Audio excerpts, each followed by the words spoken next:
Okay, I just want to talk about different sandbags that you might decide to buy for the program. Just give you a little bit of feedback on each of them.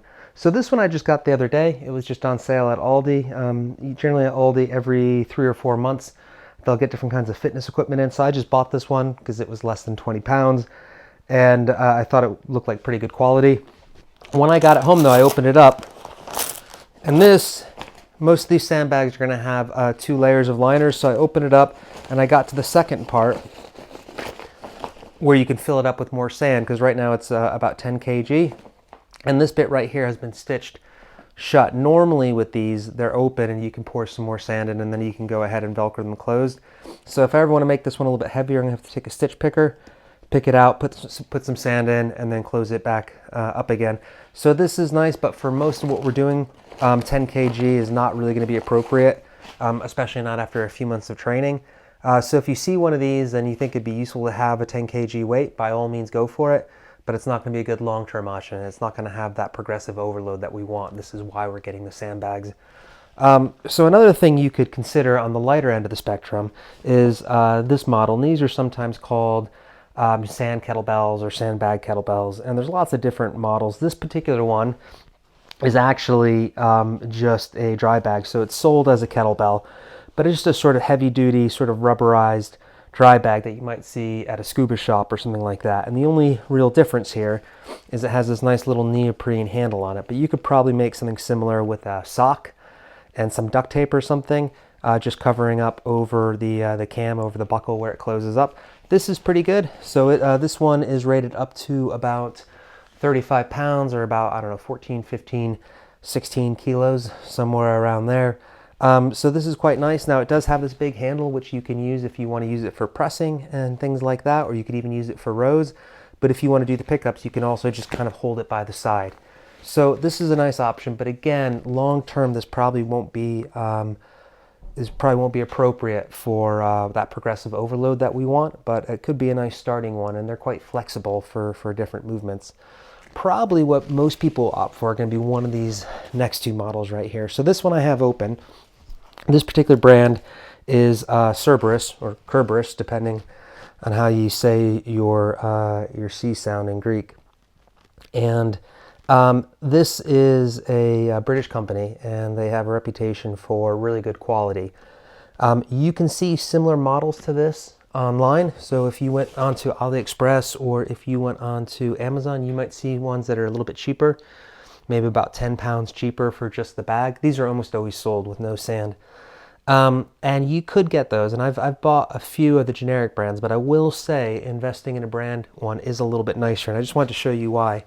So for all these kinds of sandbags, usually you have dual lining. You have the inner liner and then you have the outer liner. And it just makes them a little bit more durable. They're usually really heavy duty stitching, and they're kind of made of nice Codura or like a heavy sort of backpack material. With this particular one, you can fill it up as you want to. So I would recommend getting some bottle or measurement, measuring cup, whatever, and just figure out maybe what you want to progress by. I think I want to progress at 1 pound at a time, 2 pounds at a time, half a kilo, really whatever works for you. And then whenever you want to add some more weight, you can just go ahead and pour in your extra pound or two of sand as you go. With this model, I just want to show you all the layers you have to stop the sand from getting all over the place. So the first one is this first bit of Velcro here. You just kind of want to make sure it's nice and lined up there. Once you've done that, you go ahead and fold it over a few times so it's Velcro closed. And then you roll it like that, get that in. And then what you do is you sort of shove this bit in here, like so, and then you just push it around so these are nice tight. And then you have this nice high quality zipper. You go ahead and close that up, and then finally you've got these 2 layers. This is all Velcro here, this is all Velcro. So you close that up nice and tight, and you close that up nice and tight. So you're not going to get any sand that comes out of this, and it's just a really nice heavy duty sandbag. So these are really good. The only disadvantage of the Strongman that I would say is that if you underpack them, they're going to be really floppy, and for certain lifts they might not be very nice to pick up. Generally, the tighter you pack your sandbag, the more pleasant it is going to be to pick up. So that's this last one. These are sack style sandbags. And I like these ones a lot. This one is also from a local company, so this is TF-Hench or T-Fench. I don't know how you say it, but these are all handmade over in London, and they're a nice small company who just generally do good quality sandbags. They can customize them a little bit so you can put your name on it or your business logo or whatever.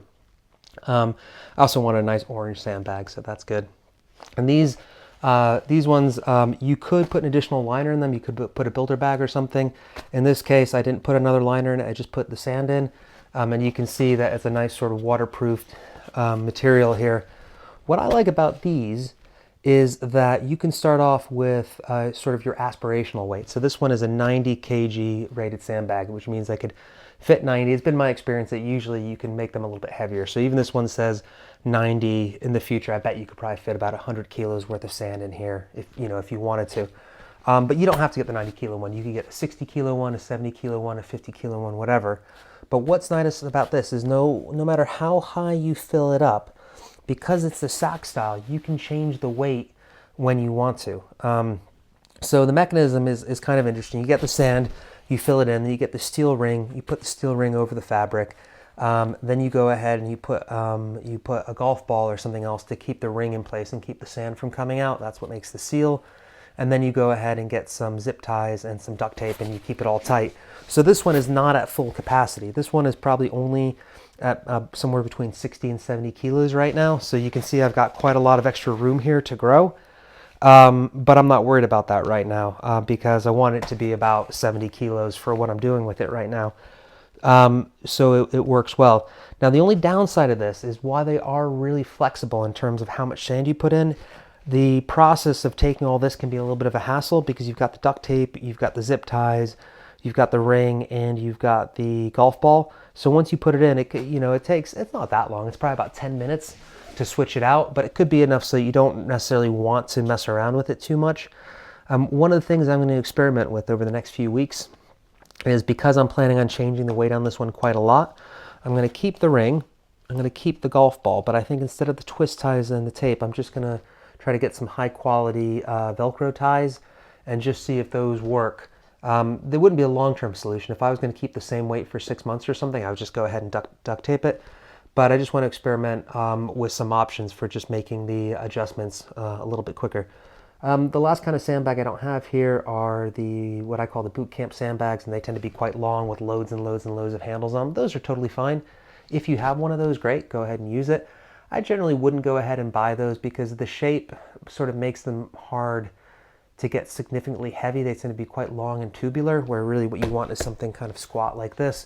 And then also the handles on them I find are kind of a distraction because for sandbag training, we generally don't really care about handles. In fact, one of the benefits of the sandbags is the odd object nature of them. So if you put a handle on it, it kind of negates some of what I like about training with sandbags. That being said, if you have one of those often go on sale at Aldi as well. Great, go ahead and grab one. They're usually pretty easy to fill up, so they're absolutely fine. You can also just make your own sandbag. You can just get packets of playground sand. You can duct tape them up, put them in a liner if you want. You can put them in a backpack or something. You don't need a special sandbag option. You've probably seen a few videos where we just have an old military duffel and we just fill that up, and that's perfectly okay. You do not need to go out and buy a specialty sandbag. That being said, once you start getting heavier, once you start getting to that 30 kilo range, especially once you get to 40, 50, you're probably going to get to the point where you're just going to want a dedicated sandbag and then just adjust it when you need it.